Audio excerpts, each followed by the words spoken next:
ಸತ್ವಗುಣ.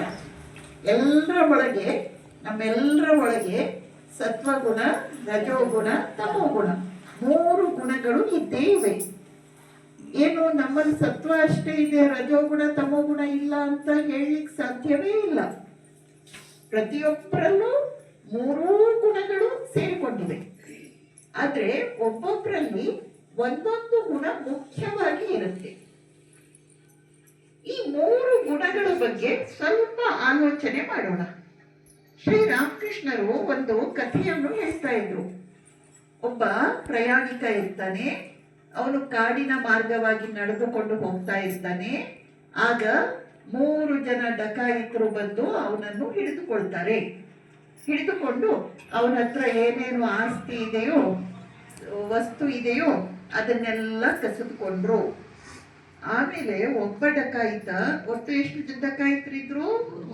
3 ಜನ ಡಕಾಯಿತರಿದ್ರು. ಅದ್ರಲ್ಲಿ ಒಬ್ಬ ಡಕಾಯಿತ ಹೇಳ್ತಾನೆ, ಇವನ ಹತ್ರ ನಾವು ಏನು ಕದಿಯಬೇಕೋ ಎಲ್ಲ ಕದ್ದಾಯ್ತು, ಈಗ ಇವನನ್ನು ಯಾಕೆ ಬಿಡೋಣ, ಕೊಂದು ಹಾಕಿ ಇವನನ್ನು ಅಂತ ಒಬ್ಬ ಡಕಾಯಿತ ಹೇಳ್ತಾನೆ. ಇನ್ನೊಬ್ಬ ಡಕಾಯಿತ ಹೇಳ್ತಾನೆ, ಯಾಕೆ ಕೊಂದು ಹಾಕೋದು, ಪಾಪ ಬೇಡ ಬಿಡಿ, ಅವನನ್ನು ಚೆನ್ನಾಗಿ ಕಟ್ಟಿ ಹಾಕಿ ಬಿಡೋಣ, ಚೆನ್ನಾಗಿ ಹೊಡೆದು ಕಟ್ಟಿ ಹಾಕಿ ಬಿಡೋಣ, ಆಗ ಅವನು ನಮ್ಗೇನೂ ಮಾಡ್ಲಿಕ್ಕಾಗಲ್ಲ, ನಾವು ಹೊರಟು ಹೋಗ್ಬಿಡೋಣ ಅಂತ ಇನ್ನೊಬ್ಬ ಡಕಾಯಿತ ಹೇಳ್ತಾನೆ. ಮತ್ತೊಬ್ಬ ಡಕಾಯಿತ ಯೋಚಿಸ್ತಾನೆ, ಹಾಗೆ ಇವರು ಸೇರ್ಕೊಂಡು ಅವನನ್ನು ಕಟ್ಟಿ ಹಾಕಿದ್ರು, ಹೊಡೆದು ಹಾಕಿದ್ರು. ಈಗ 3ನೇ ಡಕಾಯಿತ ಇದ್ದಾನಲ್ಲ, ಅವನಿಗೇನೋ ಅಯ್ಯೋ ಪಾಪ ಅಂತ ಅನ್ನಿಸ್ತು. ಅವನೇನ್ ಮಾಡ್ತಾನೆ, ಸ್ವಲ್ಪ ಮುಂದಕ್ಕೆ ಹೋಗಿರ್ತಾನೆ, ಮತ್ತೆ ಹಿಂದೆ ಬಂದು ಆ ಕಟ್ಟಿ ಹಾಕಿದ್ದನ್ನೆಲ್ಲ ಬಿಡಿಸಿದ. ಅವನ ಕೈ ಹಿಡಿದು, ಬಾ ನಿನಗೆ ನಿಮ್ಮ ಮನೆಗೆ ಹೋಗ್ಲಿಕ್ಕೆ ರಸ್ತೆ ತನಕ ಬಿಟ್ಟು ಬರ್ತೀನಿ ಅಂತ ಕೈ ಹಿಡಿದು ಕರೆದುಕೊಂಡು ಹೋಗ್ತಾನೆ. ಮೇನ್ ರೋಡ್ ಬಂದ್ಮೇಲೆ ಹೇಳ್ತಾನೆ, ನೋಡು ನೀನು ಈ ರಸ್ತೆಯಿಂದ ಮುಂದಕ್ಕೆ ಹೋದ್ರೆ ನಿನ್ ಮನೆ ಸಿಗತ್ತೆ, ಹೋಗು ಅಂತ.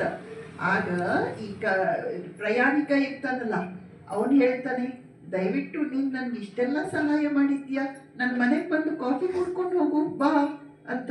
ಅವನು ಹೇಳ್ತಾನೆ, ಇಲ್ಲ ಇಲ್ಲ, ಊರ ಒಳಗೆ ಬಂದ್ರೆ ಪೊಲೀಸರು ನಮ್ಮನ್ನು ಹಿಡ್ಕೊಳ್ತಾರೆ, ಕಳ್ರಲ್ವಾ ಇವರು, ನಾನು ಇಲ್ಲಿ ತನಕ ಅಷ್ಟೇ ಬರ್ತೇನೆ, ಇನ್ನು ಮುಂದೆ ನೀನೇ ನಿನ್ನ ಮನೆಗೆ ಹೋಗು ಅಂತ ಹೇಳಿ ಕಳಿಸಿಕೊಡ್ತಾನೆ.